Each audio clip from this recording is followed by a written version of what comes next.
India Transformed the World. Its author, William Dalrymple, is an India-based Scottish historian and an art historian, as well as curator, broadcaster, and a critic whose interests include the history and the art of India, the Middle East, Hinduism, Buddhism, the Jains, among others. We are privileged to have Mr. William Dalrymple with us, who would be taking us on a journey of India's prowess of the global civilization since the time immemorial, until 3000 BCE. With this, I would like to give him a big round of applause and welcome him to the stage.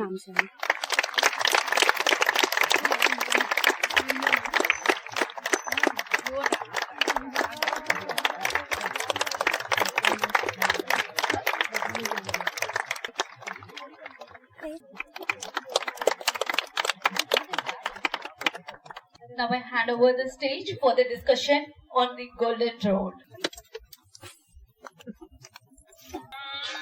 First of all, thank you all for turning up, and lovely invitation to come back to Ahmedabad. I've had the most spectacular weekend with the Calico Museum, some of the most spectacular miniatures I've ever seen, incredible centres of culture and the arts, and I had no idea there was such a buzzing art scene and literature scene here, so thank you all for having me. I'm going to talk tonight about my book, The Golden Road, which is an attempt to put India back where it always should have been, at the centre of the ancient world. India was one of those countries which very early on came up with answers to the big ideas, the big questions humanity asked of itself.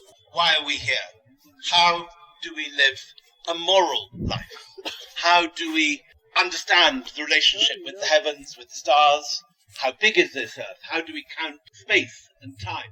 There were other civilizations which also came up with answers. Greece and China, for example. But the difference, I think, is that while the Greek answers to the big questions were tom-tommed around the world by the different colonial powers, not just the British, but also the other European powers such as the French and the Portuguese and the Dutch. And while China has been very good at placing itself at the centre of the world with the idea of the Silk Road. This clicker doesn't seem to be working. Here we go. Here is the map of the Silk Road. So as you can see, this is a map that one sees reproduced in textbooks and documentaries and exhibitions. At this moment, there are two exhibitions in London. One, the Silk Road Show at the British Museum. Another, an oasis in the Silk Road at the British Library, both of which reproduce versions of this map, which, as you can see, completely omits India from the picture. All the trade is happening thousands of miles to the north, from the Mediterranean coast, through Persia, Central Asia, through China, and ultimately to the South China Sea. But India, in this version of events, is an empty space. There's nothing in that map except the Himalayas. Even the maritime Silk Road, which is the new addition to this conception, which the Chinese are trying to now get a UNESCO heritage sort of mark attached to it. The maritime Silk Road in this version just sails round the coast of India without stopping at a single port, for indeed in this map there is no port in India. And it's my contention in this book that the idea of the Silk Road is, in the early classical period, a lie, an idea which has edited the extraordinary centrality of India completely out of the picture. The best proof of this is if you look at a recent map of Roman coin hoards put together by Oxford University. Here we go. Whoops, shooting. Which direction should I be pointing? We need to go back. Apologies for this. Is there a manual way of going about that? So this map is what we were trying to see. And this gives a much more accurate picture of India's relationship with the West. Now, if you look at who is trading with Rome and who has got Roman coins as a result of this, you can see orange all over England, France, Spain, Italy, across the Mediterranean coast. But if you look on the right-hand side of the map, there is not a single Roman coin hoard ever found in China, and only a scattering in Central Asia. Because in the Roman period, which is when the Silk Road is supposed to be flourishing and in full flood, there is no evidence at all that China and Rome had even the faintest conception of each other's existence. But at the same period of history, India and Rome were each other's leading trading partners. And if you look at the bottom corner of the map, you can see the splodges of orange where Roman coins have been discovered all over Kerala, Tamil Nadu, and across the straits in Sri Lanka. Now, a whole series of recent discoveries and a re-evaluation of classical texts has led economic historians now to understand that India was in fact the largest trading partner of the Roman Empire. Pliny, a Roman naval commander of the 1st century, writes about the way that he says India is the drain of all the precious metals in the world. Strabo, who is a Greek geographer based in Alexandria, talks about going down, on a trip with the Roman governor of Egypt, and at the top of the Red Sea, coming across 250 vessels waiting to leave the Red Sea coast of Egypt to travel to India on the monsoon winds. 250 vessels. So it's not just that there was intermittent contact. Every year, an enormous trading was leaving the Egyptian coast, sailing with the monsoon winds down to the coast, either to the mouth of the Indus at Karachi, or Barigaza in Gujarat, or in very close to where we are here, and Muziris in Kerala. And these were the great ports that were in annual contact from the 1st century up to about the 5th century when Rome falls. Every year, the gold of the Roman Empire was draining into Indian pockets. And I'm going to talk tonight about the influence of India and the diffusion of Indian ideas under 3 headings. First of all, I'm going to talk about the spread of Buddhism, which in many ways was the most extraordinary philosophical and intellectual export of ancient India. Buddhism leaves the Gangetic valleys and travels right through China, Korea, Japan, as far as Mongolia and Siberia. The second big idea I'm going to talk about is the spread of Hinduism and Sanskritic culture into Southeast Asia. From the 5th century onwards, for about 600 years, you see an extraordinary rise of Hindu kingdoms thousands of miles from India, and Sanskrit becoming the court language and the language of educated speech, all the way from Kandahar in Afghanistan to Bali. And it's an astonishing moment when you have the Mahabharata, the Ramayana, and all the great Indian epics being performed in dance dramas and puppet dramas across this great area. Thirdly, just to finish off with, I'm going to talk about the spread of Indian numbers and of zero from India, from Pataliputra, where these ideas were dreamt up, through Mount Abu, where zero gets its sort of most exact definition, with Brahmagupta in the 6th century, into the Arab world and beyond the Arab world to the West. But the irony, of course, is that the West calls these numbers today Arabic numbers, when in fact the Arabs got it from the Indian. And in general, it's an astonishing thing that in the West, every child knows names like Archimedes and Pythagoras by the age of 6 or 7. The story of Archimedes in his bath shouting Eureka is something that kids learn in their primary. Yet no one has heard of Brahmagupta or Aryabhatta, the great Gupta-era mathematician. And you have to ask why this is. Partly, I think the answer must be colonialism and the influence of the British, this attitude of Macaulay, this famous Minister of Education, that a single shelf of a good English library is worth the entire native literature of India and Arabia. The Victorians shoved the learning and the achievement of ancient India down several pegs. After all, how could you claim to civilize a country which had been exporting its civilization 3,000? But I think this notion of the Silk Road is important too. The Chinese have succeeded in putting into all our heads this idea that their country was the center of the earth. And somehow India has dropped out. And very few people in the West know about the extraordinary achievements of ancient India. And this is what this book is intended to do. So let's start with the first of these ideas, the idea of Buddhism, which starts... Whoops, this thing is flicking back. I'm sorry we haven't... again... this is going to be very annoying for us. Oh, here we go. So, Buddhism. So the Buddha was a historical character. He lived in the mid-5th century BCE in the Gangetic Plain. One of the strange things about Buddhism, though, is that both in terms of text and in terms of tangible architectural and archaeological remains, Buddhism is almost invisible for its first 200 years. And the only time that suddenly we get to read epigraphy and the language of Buddhists is in, oh God, this is happening again. Sorry about this. Is there another clicker that we can have, guys? Or can we do this manually? We're going to have this throughout the lecture, otherwise. Oh, I'm sorry.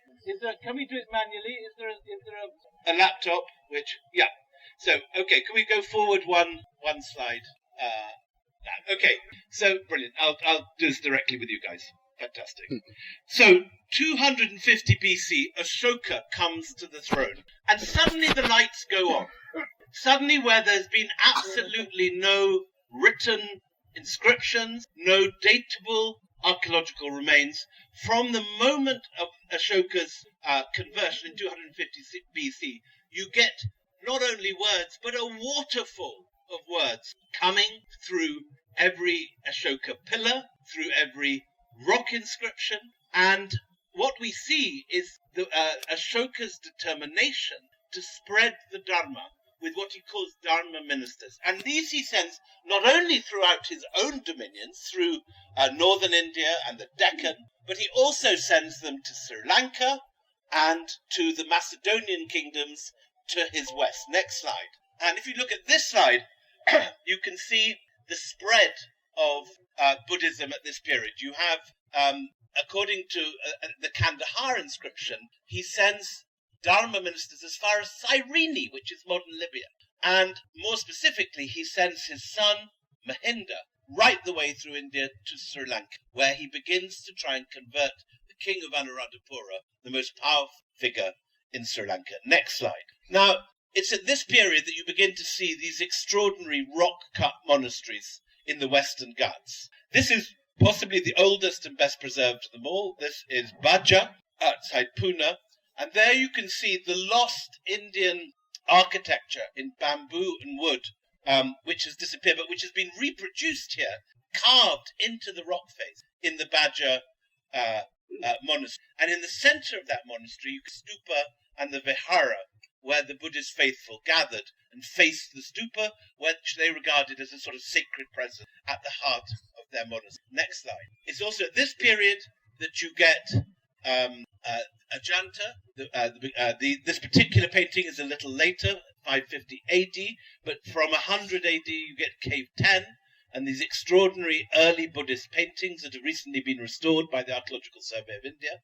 This is the famous Padmapani with his lotus, the Padma, on his chest. Next slide. And here in Sri Lanka, we see the stupas erected to mark the sites where the king of Sri Lanka eventually converts to and encourages his people to do likewise. Next slide. And recently, on the hilltop of Rajagala, which is at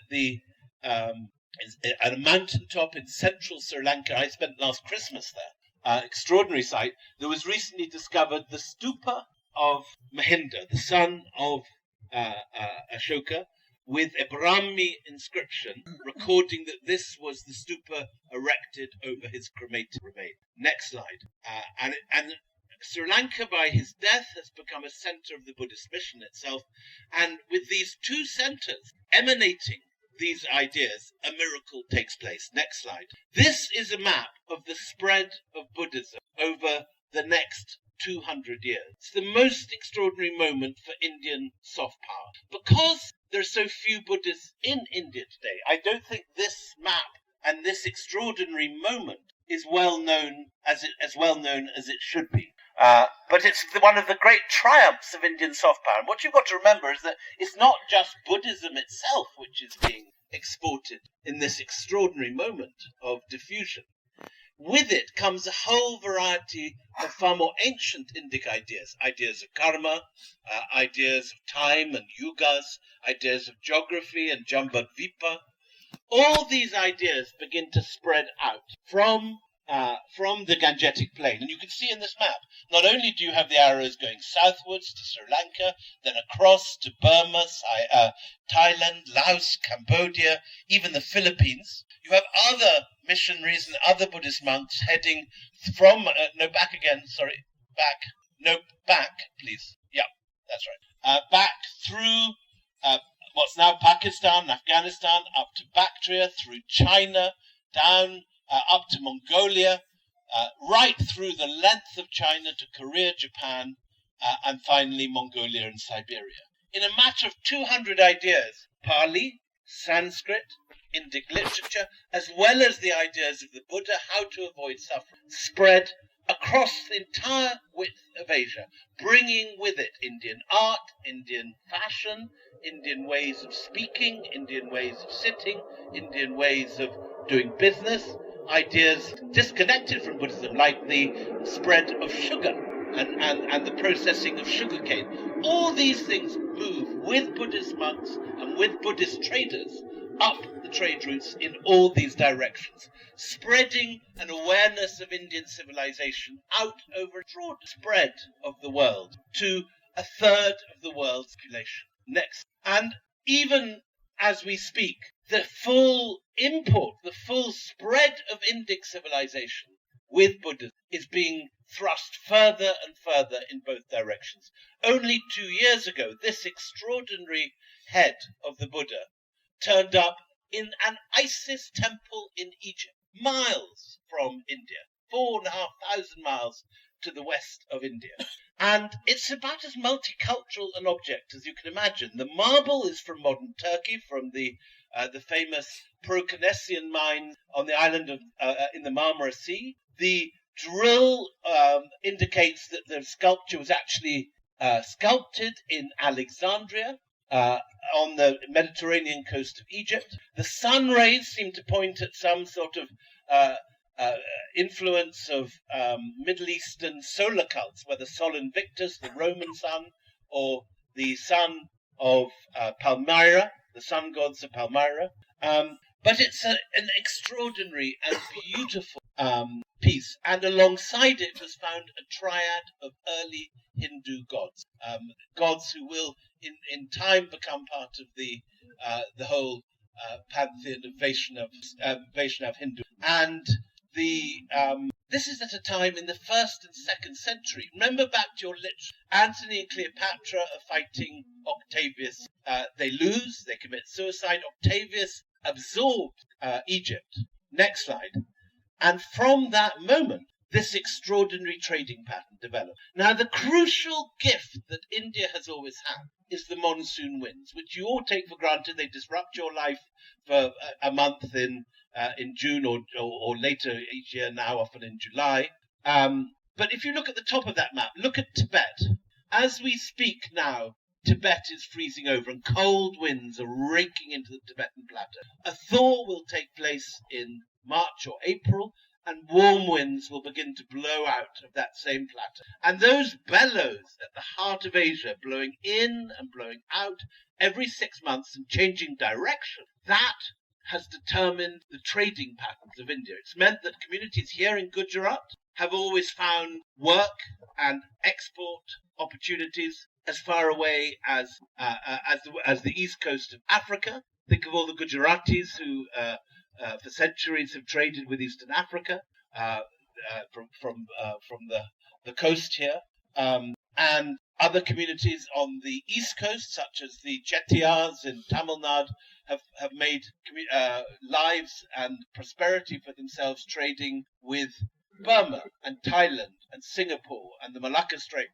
And this is something which no other country has. The idea that you have, once you've learned to harvest and harness the monsoon wind, the idea that you can blow with enormous speed in one direction, then you have to wait a few months. So if you're, say, going from the Gujarat coast at Barigaza and you're heading to Egypt, it takes you only 2 months, if you get the monsoon winds right, to make that journey. Then you have 3 or 4 months when you can sell your goods, visit the pyramids, go and see a show in Alexandria, do what you like.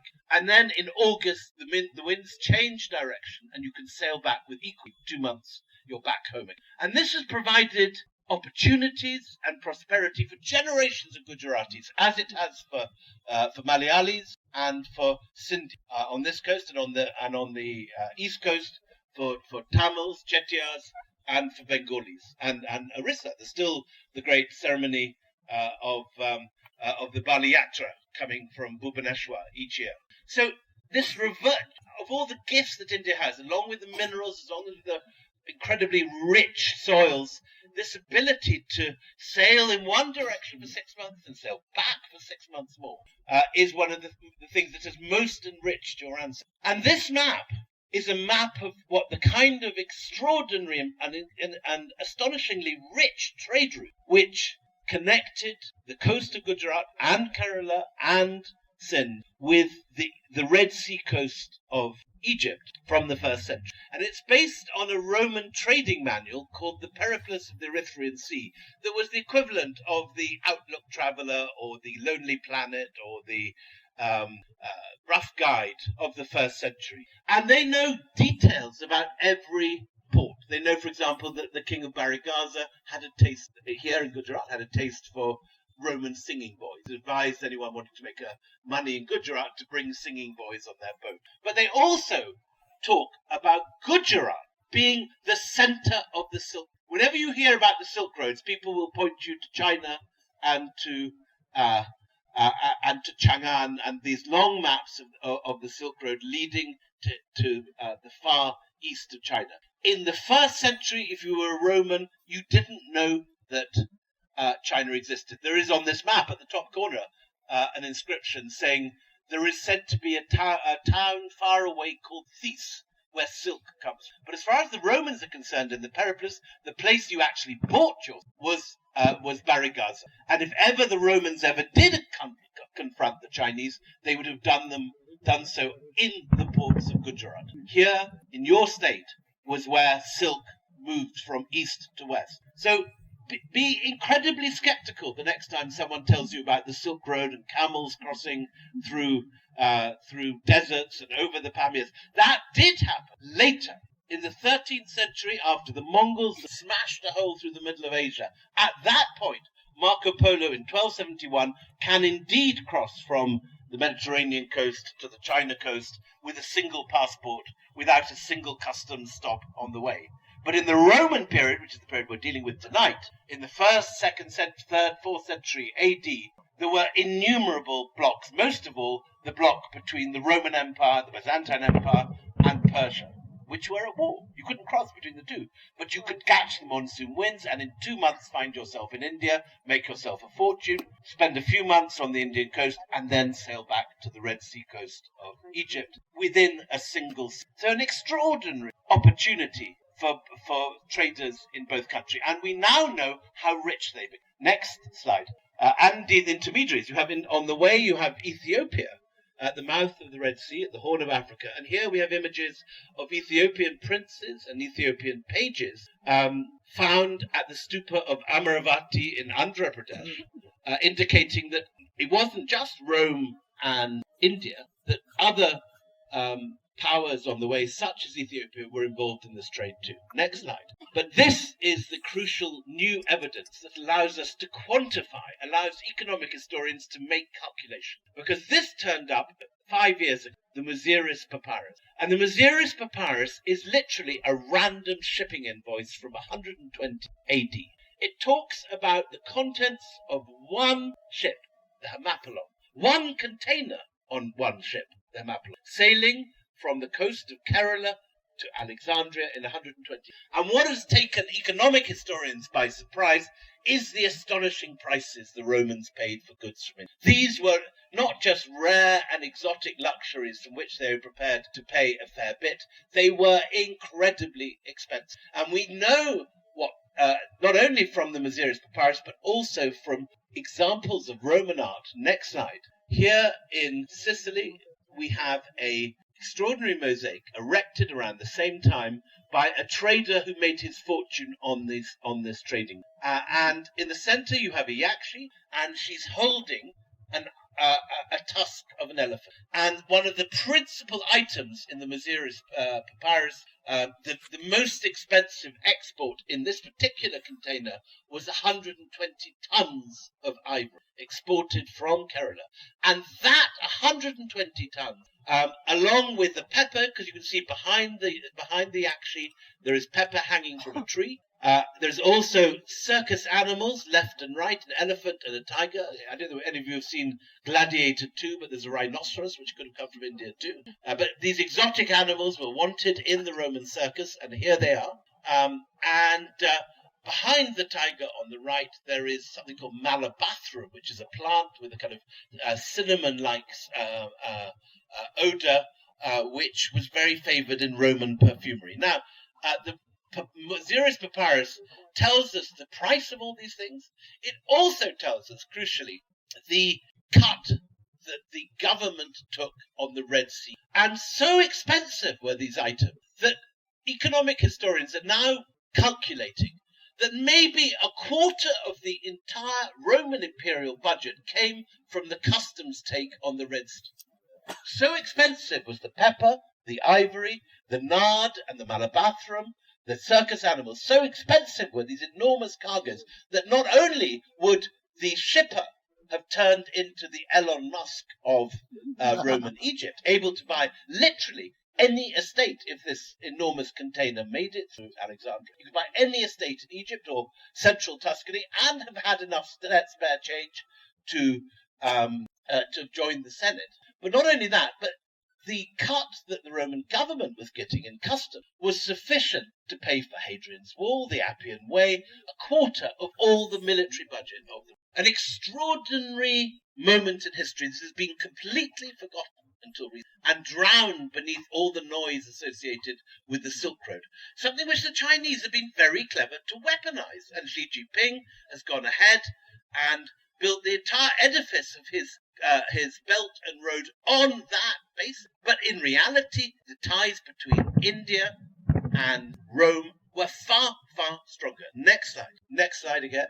Next one. So you find Indian exports all over Europe at this period. This, for example, is a luxury piece of furniture made from ivory found in Pompeii. Next slide.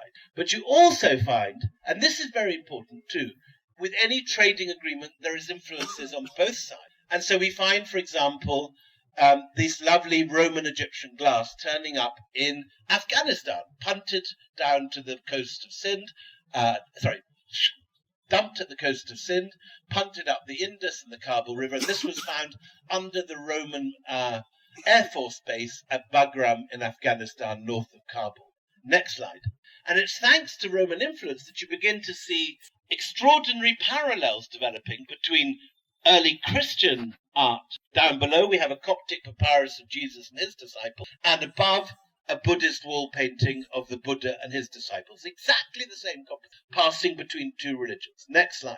And it is under Roman influence, probably, that we see Buddhist art changing from being an iconic, where the Buddha is represented as a stupa, or a pillar of flame in the top left, or the wheel of the law on the right, into, next slide, a familiar figure of the Buddha wearing a turban, based on the model of Apollo. Next slide. And in the years to come, in the Gandharan art of what's now Pakistan and Afghanistan, which was then part of northern, you get these extraordinary classical faces, looking like Romans. Next slide. You see very clearly, if you compare Augustus on the left with this Bodhisattva, look how similar the drapery. So we have these ideas in art passing backwards and forwards. And this mixed heritage ends up, next slide, moving into Afghanistan, next slide, and beyond Afghanistan, next slide again. This is Mezainak on outside Kabul. This is Bamiyan, where the Taliban blew up the Buddha. Next slide. Next slide. Here you find Buddhism entering China and a whole variety of Indian ideas infiltrating into China by the 1st and 2nd centuries. Next slide.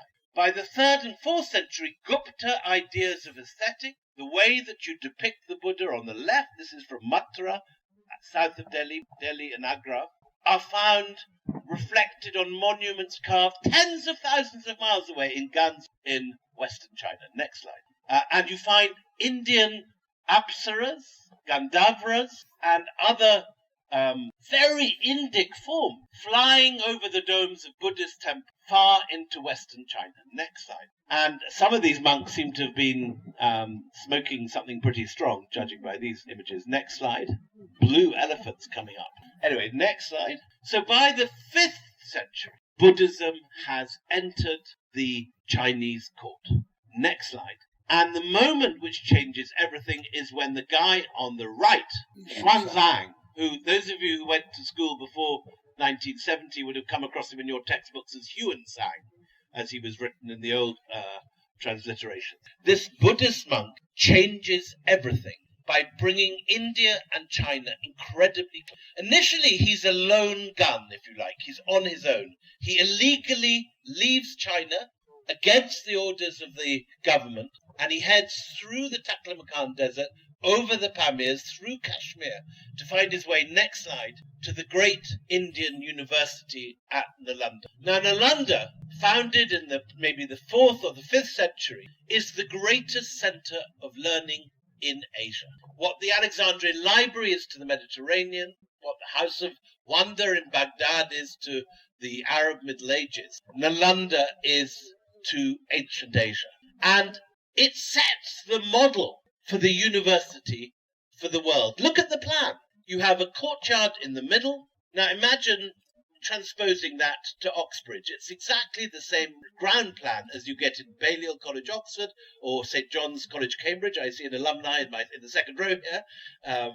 This is exactly one of your courtyards from Cambridge, with the courtyard in the middle, the cloister garth, and at the side, the caves of the scholars, and the caves, not the caves, the cells, I mean, of the scholars and the teachers. And so India forms what it means to be a university at Nalanda. And these ideas spread, and I make the argument in the book, that they spread first to the madrasas of the Islamic world, and through the madrasas of the Islamic world pass into Islamic Spain, and the first universities in Europe are on the borders of Islamic Spain, in Paris, Bologna, Salerno, Oxford, and Cambridge in the 12th century. But next slide. What most excites Xuanzang is not the plan of the courtyards and the quads of Nalanda, but the incredible, spectacular brilliance of the Nalanda Library. 9 stories high.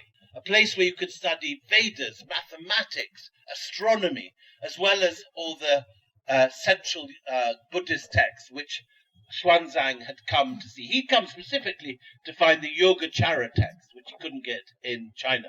But he also found in this 9-story library with 3 divisions, which students were allowed to borrow any manuscript. But the rule was they had to place it in a pigeonhole in the central courtyard at night. So they couldn't keep them in their room. But as long as they borrowed these manuscripts, kept them in the pigeonholes, they could take any manuscript out and they could study it. And he said there were tens of thousands of monks. The atmosphere was one of great scholastic. The young and the old mutually helped each other.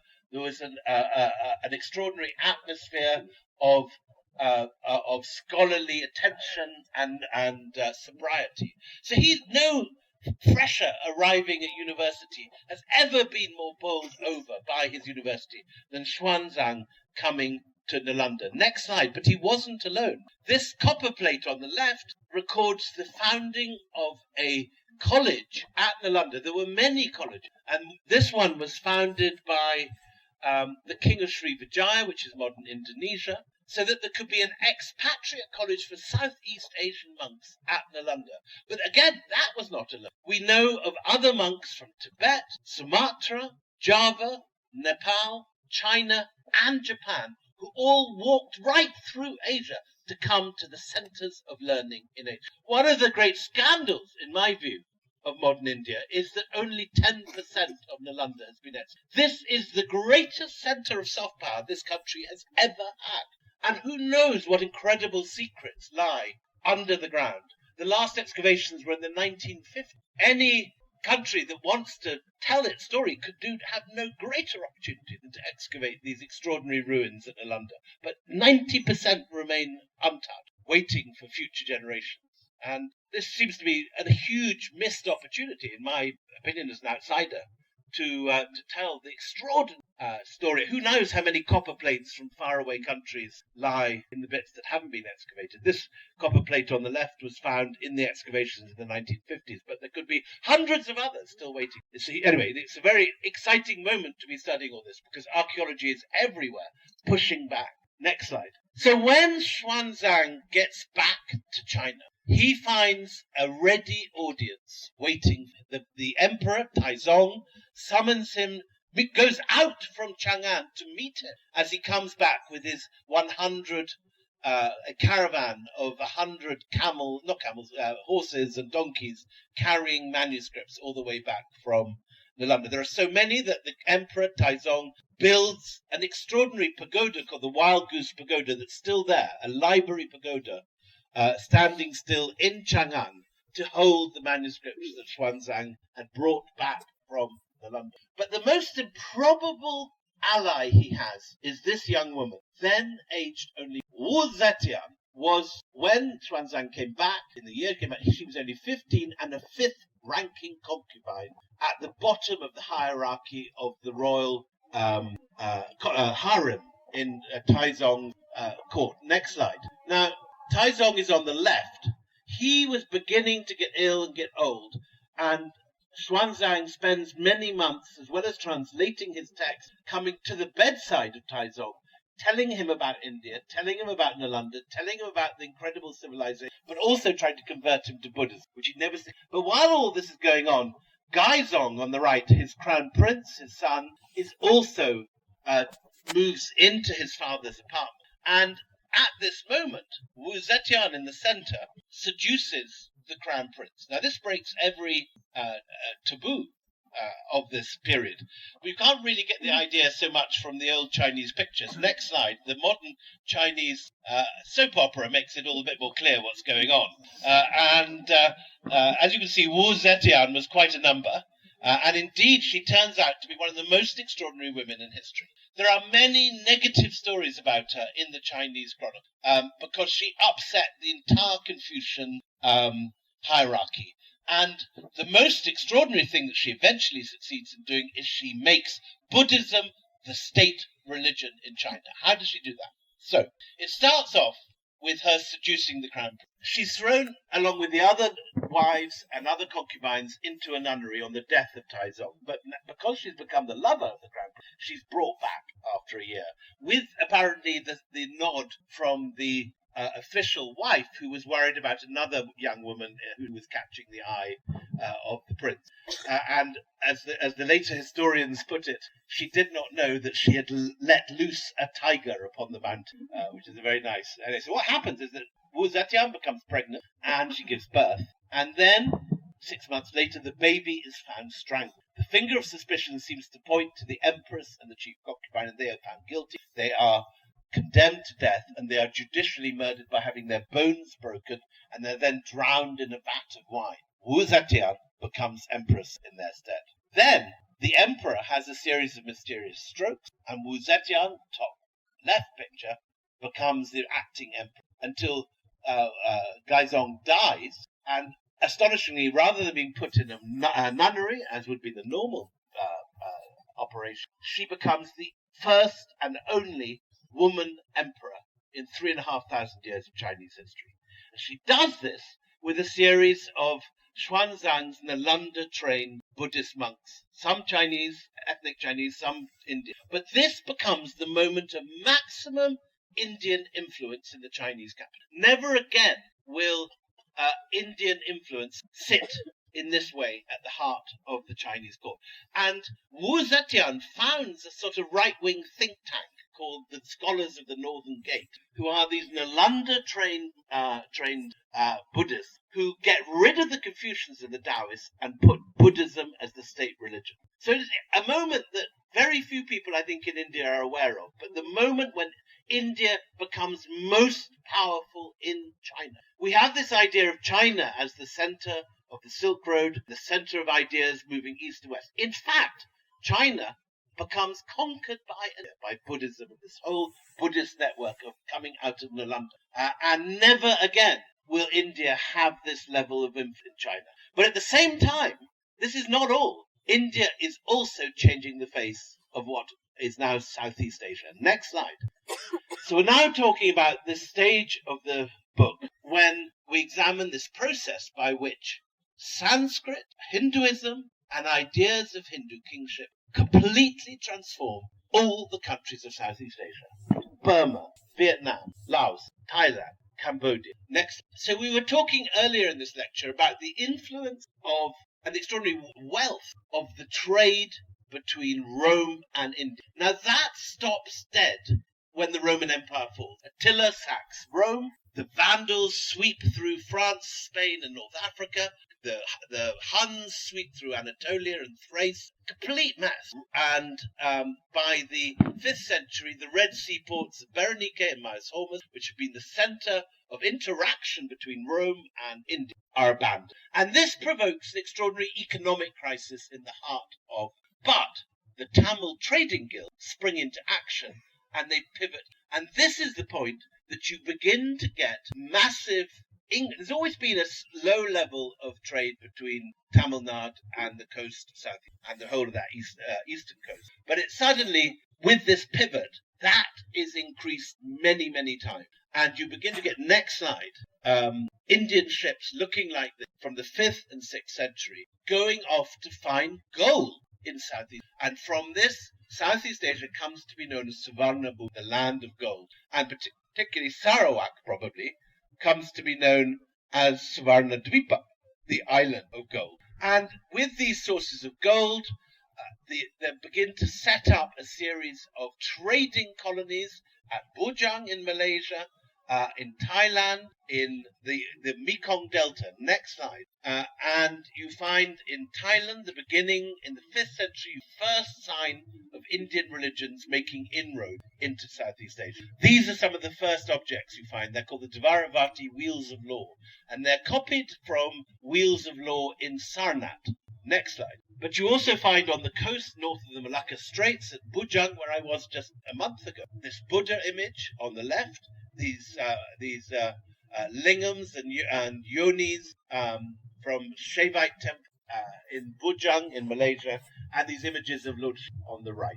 And these Hindu and Buddhist images, which are initially quite modest in the 4th and 5th century, grow to be bigger and more exotic and more physically larger as the 5th and 6th century continues. Next slide. Now, the first big center of clearly something is where you can clearly see something changing, something massively afoot, is the Mekong Delta, now split between Cambodia and Vietnam, but then all under the command of the early Khmer Empire. Next slide.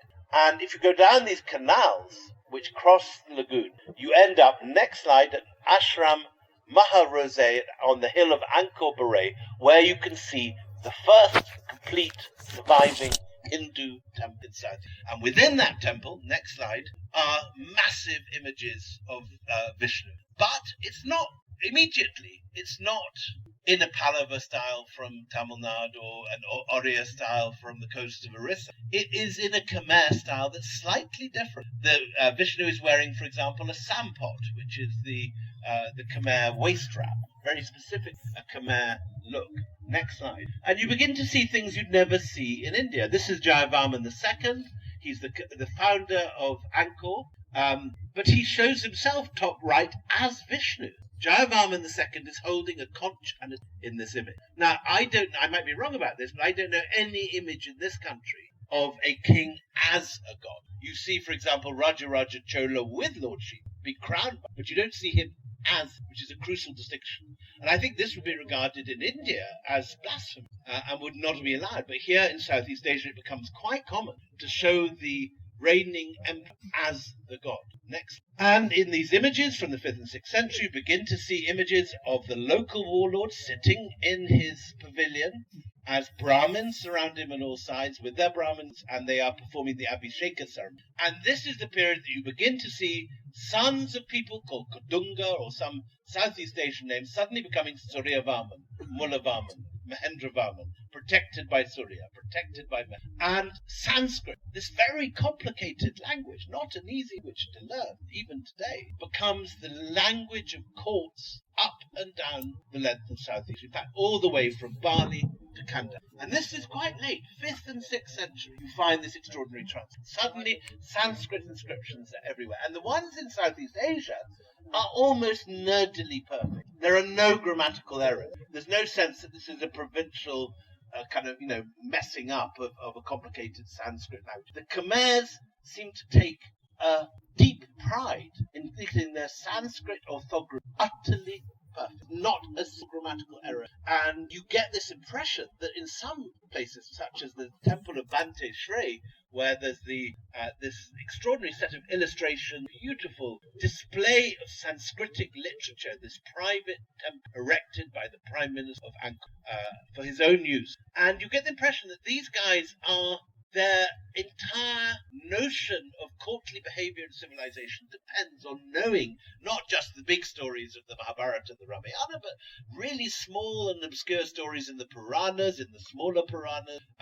this weird Tamil folktale of Ammas that don't exist even in Andhra Pradesh or in the Chalukya territory, but they're here now. And we know that many of these people came to India to learn. Some of them claim to be taught by Chaitanya. So there's a deep relationship. Next slide. And the Brahmins who are being welcomed to the courts and are turning the courts into Sanskritic courts where the ruler is Suryavarman, protected by this god, connected with the Hindu deity, are not just being given princesses and lands because they recite in the temples, they are also being welcomed because they bring literacy. And the Pallava Grantha script, developed for palm leaves in Kanchipuram, becomes the basis for every single pre-Islamic script in Southeast, as it does later become the basis for both Malayalam and later Tamil. So you find it is the basis for Pew, Khmer,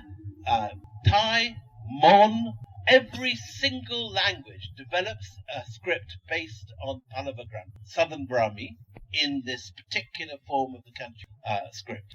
And this spreads rapidly throughout Southeast Asia. So you find inscriptions all the way from Vietnam through China, again in perfect Sanskrit. Next slide. And what are these Brahmins doing there? Because isn't there meant to be in the laws of Manu a strict edict against crossing the Black Waters? Well, the Brahmins found a way round it. Initially, you have these inscriptions saying that these guys arrived by means of yoga, which I suspect stretched credibility even then.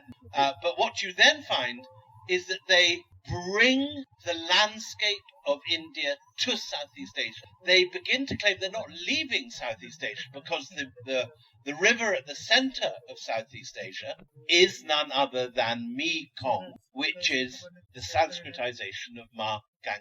Ma Ganga, Mekong. And if you go to the headwaters of the Mekong, one of the headwaters of the Mekong at the hill of Phnom Da, north of Siem Reap, where Angkor Wat is, you find that at this period someone has carved yonis and lingams into the river, sacralizing. Soon you have a new Kurukshetra springing up in Laos, a new Ayodhya in Thailand, outside Bangkok. All the major Shrevite shrines reappear in Cambodia as Shavite step. So you have this impression that it's not just a Sanskritization of the courts and of the rulers with a change of language and a change of nomenclature. You've actually got the landscape itself transformed. Next slide. And into that landscape suddenly appear very familiar profiles Hindu temples. So on the left, you've got the temple of the shore temple at Mahabalipuram, which I'm sure many of you have seen, big tourist site south of Chennai. But probably very few of you, I suspect, will have seen on the right an identical temple built in Gadong Songo in Java, on the edge of a volcano, where billowing sulphurous fumes blow out, a site previously associated with spirits and ancestors, but which now becomes a major center of Brahminical Hinduism from the 6th century. It's just 5 years we have the inscriptions for both. But again, what's quite interesting is that they are not identical. Like the sculptures, the Gadong Songo temple has these little Chinese eaves, this very narrow doorway like a Chinese temple, and so the Southeast Asians are picking and choosing what they want from the menu. It's a la carte. It's not a set menu, and they're picking what they like, and they choose different things. So you have this sort of strange world where you have female Brahmins in the Hindu. Everyone eats pork, and there are innumerable small differences. When you go to Bali today, where Hinduism survives in South, you'll find that the iconography is complete. So it is Indian, and yet it's different. It's spinning off in its own trajectory. And one thing that happens next is it also is getting bigger. India at this period remains divided. So even in South India, you have the Cheras, the Pallavas, the Chalukyas, the Cholas, all dividing up this territory. In Southeast Asia, though, you have two mega kings. You have the Srivijaya thalassocracy, which is like a great naval kingdom split between the different islands, and you have the Khmer Empire, which is based in Cambodia but spreads over Laos, Thailand, and all the rest of the countries. As a result, the revenues are larger, and so are the temples. So by the 8th century, Prambanan is larger than any contemporary temple. It leapfrogs over at this point. And you begin to get things you don't get into too much later, such as this on the left, this extraordinary frieze of Ramayana sculptures and beautiful carving. Here you have Ram shooting the golden deer with Lakshman looking on. And this is part of a 150-part sculpture of the Ramayana that predates any similar sculpture program. The earliest in India that survives is at Hampi, 14th. Next slide. So the largest Buddhist monument in the world is not in India, it's actually in Borobudur in Java. Next. And this is the floor plan of Borobudur, probably designed by a Pallava prince who became a monk, Bodhidharma, in this form, this extraordinary form. It's a step pyramid in the shape of a mandala. So it's like an organ of enlightenment. You enter it, it's first at the bottom, images of the life, and then more and more obscure Mahayana texts as you go up. Next slide. But the largest Hindu temple in the world is Angkor Wat, built in 1120. Larger than any temple in India. So large, in fact, next slide, so vast, next slide again, that the outer moat is 4 times the size of the Vatican City. It's the largest medieval religious monument. At a time when London has 20,000 people, Angkor has 1.2 million. And you can make a case, which won't win you many friends in this country perhaps, but you can make a case that the Khmer Empire is actually the Hindu empire with the largest landmass in its peak, larger than its... and yet, as we say, it's Hindu, and yet it's unlike in many aspects of India. And Tagore gets exactly right when he goes in the 1920s. He says, everywhere I could see India, yet I could not recognize. And it's that nuance of something which is terribly familiar and yet different. For example, in the central tower of the quincunx, like the shape of a 5 on the dice, the quincunx of 5 towers at Angkor, in the center of the 5th tower, the central one, is the ashes of Suryavarman, the king who builds it. Now, again, I don't know any temple in this country. I might be wrong about this. Tell me if I'm wrong in the questions. But I don't know of any temple in this country where the ashes of the king is in the center of the temple. In a ghat and a chatri outside, it's not in the central temple. And yet here in Angkor Wat, rather like in a Buddhist stupa, Suryavarman's own remain the center. So we're nearly finished now. Just to finish off, we're going to talk about, next slide, astronomy, mathematics, and the extraordinary spread of brilliant Indian ideas across the world, which is probably, in a secular sense, India's greatest contribution. Next slide. So we're now going back. We were in 1120 in Cambodia. I'm now going to take you 600 years earlier in the height of the Gupta Empire. And here on the left, next to the wonderful figure of Varaha rising out of the waters, with Bhudevi, the earth, clinging onto his tusk, and with his foot on a Naga Sadhu. Beyond a Naga Raja, a Naga king, a snake king. Beyond the Naga Raja is this gym-buffed figure of Chandragupta II, also shown on his magnificent horse, on his gold. And this is, as you're taught quite correctly in your textbooks, one of the great golden ages of Indian civilization. This is the period that Shakuntala and the Cloud Messenger and Kalidasa is being written.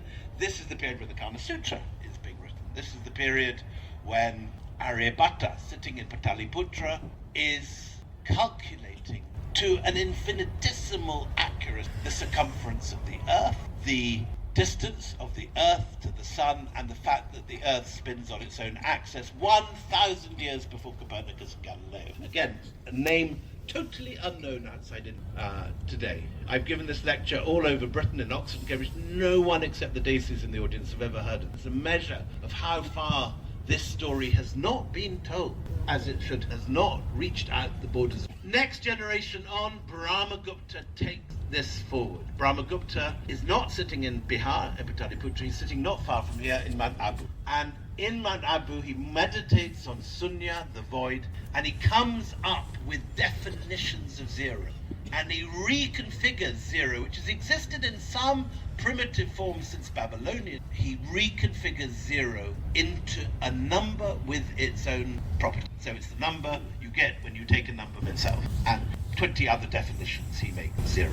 And once you have zero defined as a number, you can perform all manner of tricks. You've given zero its power. So you get place value. You get tens, hundreds, thousands, 10,000, 100,000. Actually, you can express, with the 9 other Indian figures, which are already there, you can express any number up to infinity with just these 9 numbers and 0. Now, we have 0 on our phones, on our keyboards. We never give it a moment's thought. But it's one of the great abstract leaps of... And once this has happened, there are a million things like binary, this whole range of fancy mathematical tricks you can play. And the works of Brahmagupta and Aryabhatta together, along with others such as Varahamira and so forth, become a body of extraordinary work. But what is fascinating to me, and my view, is that this does not happen in isolation. The whole point about the Gupta Empire is it is one of the most cosmopolitan periods of India. If you go to the Satavahana caves in Ajanta, you see Egyptians, Parthians, Scythians, Sakas, Romans, a whole range of different peoples coming to India, because India is where it's at. There's a lot going on here. There's money, there's ideas, there's a whole range of good reasons to be in India in the 5th century. And there is evidence, I'm not a mathematician, but there seems to be evidence that Brahmagupta and Aryabhatta are reading things like the ancient Babylonian sources, the Persian texts, continue at this period, what they call the Yavana Sutras, which means the Greek mathematics, Euclid, Archimedes, Pythagoras. These works are coming in, and the Gupta mathematicians are not spiriting stuff out of thin air. They are taking it forward like a modern scholar was done. If you want to make huge advances in mathematics or science today, you don't just sit on your own and come up with a light bulb moment of brilliance. You have to do the work and get everything read up to the current day, and then take the ideas forward 3 steps. This is what Brahmagupta and Aryabhatta are doing. And so the key thing to take in is that ancient India is not some hermetically sealed Tupperware box of Indianness. It's the moment India is most cosmopolitan and engaged with the rest of the world, and then taking the ideas forward into a new space. And it's a very exciting moment, and it's out of this next slide that you end up with the world's first dated 0, which is bizarrely not in India, but is in the Indian Indosphere of Cambodia. This is K127 and Siem Reap, middle row, the dot in the middle. It's the first dated 0 that we have. Next slide shows, though, the first time we get 0 in our form. The right-hand slide, you can see 270 in the middle row. Our numbers, recognizable even today. But that 0 with the polo mint shape is the first time the 0 that we all use every day in our lives is seen anywhere. It's in Gwalior, it's in the 8th century. Next slide. And here is the map that we should all know and have in everyone's school text from when we first learn are mathematics. This is where our numbers come from. It starts with Brahmi. On the second row, you've got the Gwalior inscription I just showed you. And that goes in three different directions. You have on the right, the Sanskrit and the Devanagari numbers that we use here. In the middle, you have the East Arabic numbers, which are used today in Saudi Arabia or Iraq or the Arab world. On the left, you have the West Arabic numbers, which are developed in Morocco and in Spain, and which by the 16th century at the bottom have become our numbers every day. One of the most extraordinary gifts to the world, the nearest thing the human race has to a universal language today. Yet almost no one outside this country knows that India did this. It's extraordinary that we can be in the middle of the 21st century nearly, and almost no one out. I've given this, as I say, in Oxford and Cambridge and also, and you can have PhDs of mathematics there. None of them will know that this all started. Next slide. So how did it get to the Middle East? Well, improbably enough, through a Disney character. I'm sure, hands up who's seen the Disney Aladdin in the audience. Very good. Keen Disney watchers. So you may not have realized it, but you're watching an important historical character when you see Jafar with his parrot. Jafar was the fourth generation of hereditary hereditary viziers of Baghdad, called the Barmakids. And the Barmakids had started off as the hereditary abbots of a Buddhist monastery in Balkh, converted to Islam, and arrived in Baghdad Sanskrit literate, knowing the Indian numbers. So the first thing they do when they come to power is they send to Sind. Any Sindhis in the audience? You should be very proud of this. This is your moment of great glory. Sindhis send Aryabhatta and Brahmagupta to Baghdad, and there it is translated by a man called Al-Khwarizmi. Next slide. And beyond. Next.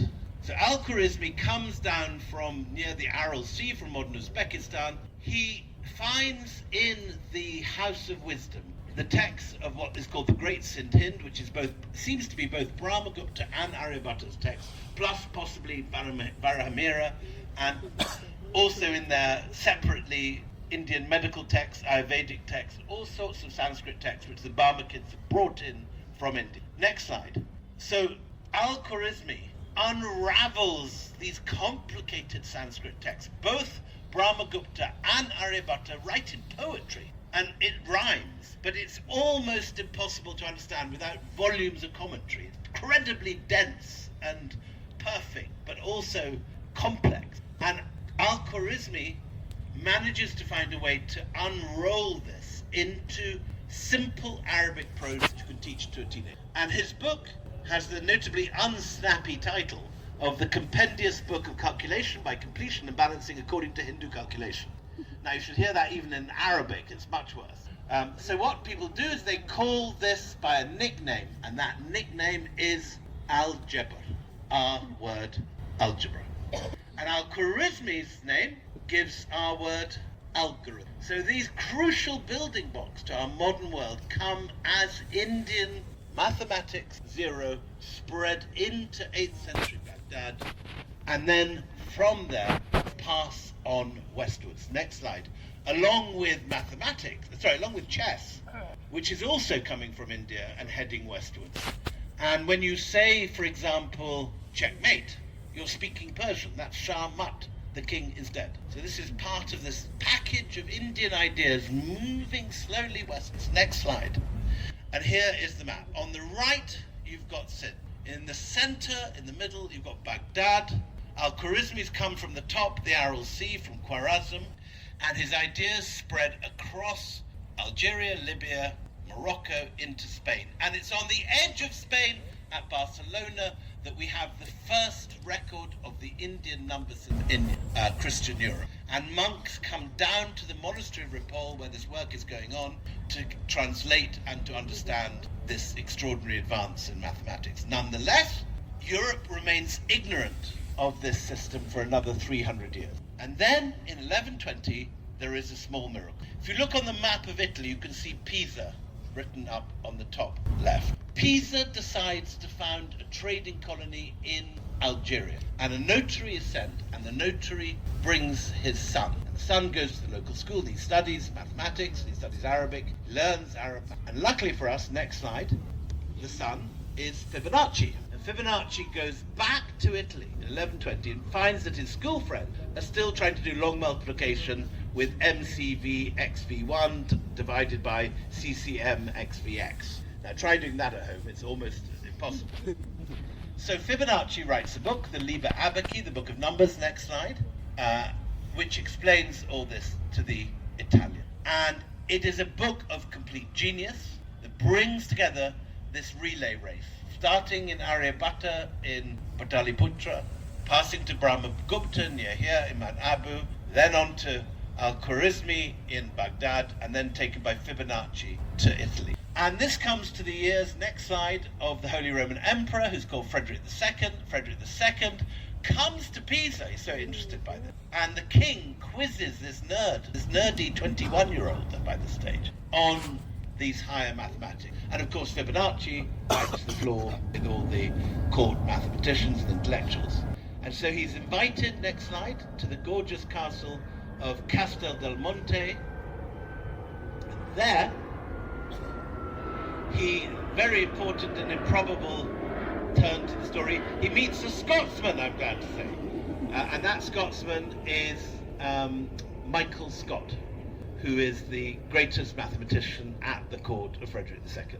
And Michael Scott says to him, look, pal, this is all very well, but it's a wee bit theoretical. And he makes Fibonacci write, he doesn't make it, he says you should include usury, weights and measures, currency conversion, double accounting, and all this practical stuff that merchants and bankers tell us how they do it. And so Fibonacci writes a second edition, and that second edition goes viral. Next slide. And there you have the Medici, who use this system and start the Medici Bank on the bank of Fibonacci's innovations. Next slide. You also get the Renaissance painter Piero della Francesca learning how to do perspective from Fibonacci's writings and writing 3 mathematical treatises. Those treatises on mathematics are taken by Piero's friend Fra Luca Pacioli to Milan, where he shares it with his flatmate, who's a painter currently working on a painting of the Last Supper, and that painter is Leonardo da Vinci. So the relay race goes one stage further. Next slide. Unfortunately, the final stage of the relay race is that this method of calculation arrives in England, where you get the foundation of the corporation and ultimately the East India Company. So you can make an argument that the British arrive in India thanks to the mathematics of India, and that India is conquered by the Indian weapons. Not wood, steel, but Indian mathematical brilliance. Anyway, the East India Company is another book, another time for a future literary festival that I've talked for too long. So thank you very much for listening, and any questions I've been happy to answer.